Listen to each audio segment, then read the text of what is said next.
I got about starting this. I don't know, I just started with 2 turntables and a mixer.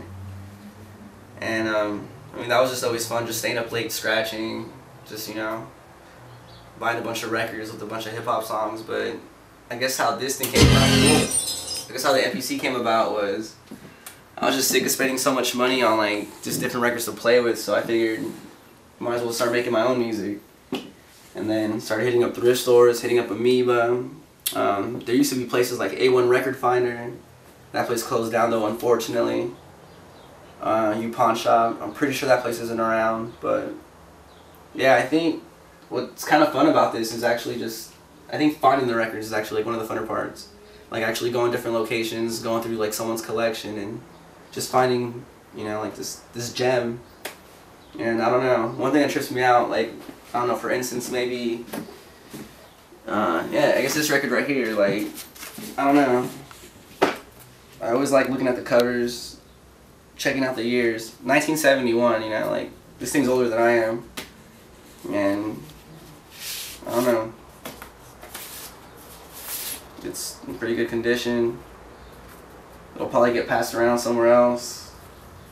It's just crazy. Like, I just always like think about like where was this thing before it hit my hands, you know, like who actually sat there, played with it, enjoyed it, like the life of the record, you know, like think about it, it's older than us. So I don't know, that always trips me out. But yeah, it's always great just to drop the needle on it and you hear that pop static sound at the beginning. I don't know, it's way better than a CD.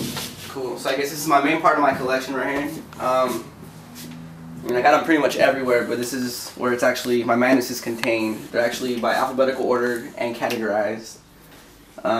These are all records that I like to play with when I like to scratch. A couple of my favorites would probably be maybe this one right here. Spider-Man. It's a comic book. Can't go wrong with that. And it goes anywhere from maybe even this. Listen and learn Spanish. Whoa! It's got the English version and the Spanish. You know, whenever you want to play with words, these are actually really fun to play with. I also got, I pretty much got. There's a bunch of fun stuff to play with in here. Would be a pretty fun one. I don't know, like old-time classic favorite when you're a kid, Winnie the Pooh. Can't go wrong with that. But yeah, then it goes from here to a bunch of hip-hop stuff. This is actually my prime collection. It's all my jazz records. Then we got a bunch of R&B and soul. We got like imported music from other countries. We got soundtracks of different movies. Curtis Mayfield, super fly. Can't go wrong with that either. Then we got a bunch of reggae. I think this one right here, you guys should probably peep this one out. Johnny Osborne. It's a good album. These right here are actually what I'm going to do during the winter break. These are just cases. These are all the records that go inside. That's from playing with them over time, but you can't always keep your collection intact. These are things that I actually just inherited recently. 2 giant boxes full of some guy's collection. I don't know. I still gotta play with these. I don't even know what's in here. I just got them like last week. Should keep me busy. Okay.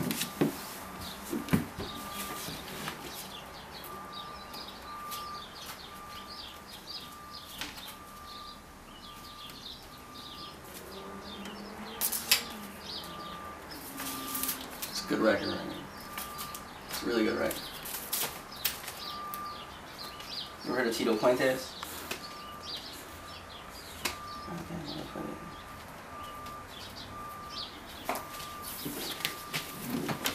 Alright, this is Johnny Taylor's Just Ain't Good Enough. This record right here is actually bought at the thrift store. Sometimes you get some good stuff, sometimes you get some flawed stuff. As I explained, bring the cameras a little closer. If you went to Amoeba, you'd get it in prime condition, but I paid 99 cents, but it comes with this really funky warp, as you can see. But I didn't buy it to listen to it. I bought it to take a sample from and cut it up anyway, so you take it as you get it. But pretty much, we started off with this sound right over here, which is the intro. Let me get to the beginning. See if that working against me. So, we pretty much just came here, we put the record on. You can't go wrong with that static.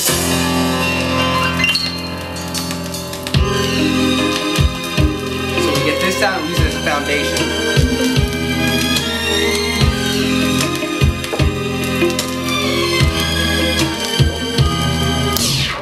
pretty much from there, then we arrive to this, where we actually get the sample. We take it into the MPC. So then you actually bring in the sound, you recut it up, you put it the way you want, and then you can actually assign the buttons to play them as you want it. So.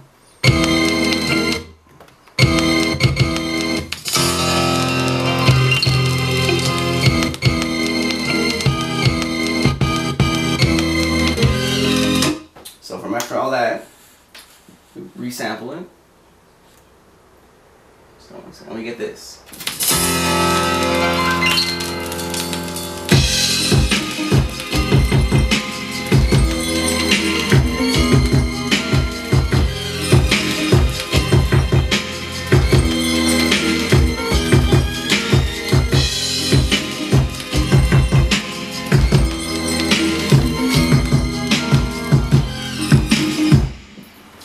Alright, so even to get to that point, it's not just that easy. You actually have to layer the sounds. So I guess to give you guys a rundown of kind of how it went.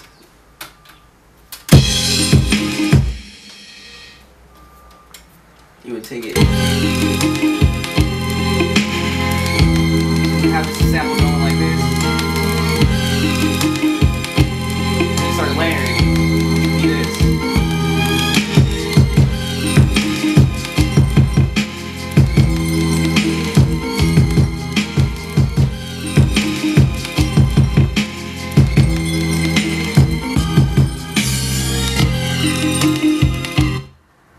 And we borrowed a piece of history. Yes. Alright, Chris, get the camera out my face.